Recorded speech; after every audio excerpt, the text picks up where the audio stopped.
Buwan-buwan pinapadala ko ang pera sa pamilya ko sa Pilipinas, halagang hindi nila akalain dati. Pero isang araw, nagpadala ang anak ko ng mensahe na nagbago sa lahat. Sabi niya, "Pa, marami tayong pera, pero kulang tayo sa pagmamahal. Kailan ka ba uuwi? 10 taon na akong naghihirap para sa kanilang edukasyon, para sa mga pangarap nila. Tinitiis ko ang init ng araw, ipinadala ko ang bawat piso na kinita ko, at akala ko sapat na yon. Pero paano kung hindi? Paano kung ang kayamanang pinundar ko ay hindi makapagbabalik ng mga sandaling nawala? Ang mga kaarawan, ang mga tawa, ang mga tahimik na gabi kasama sila. Isang gabi, inayos ko ang mga gamit ko at umalis sa Dubai.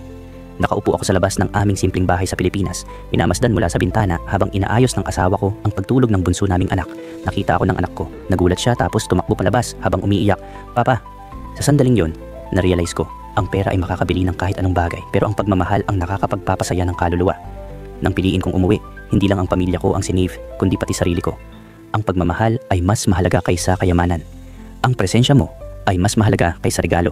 Ilang sandali ang lumilipas habang hinahabol natin ang tagumpay. Ano ang tunay na mahalaga ay hindi nabibili o napapalitan.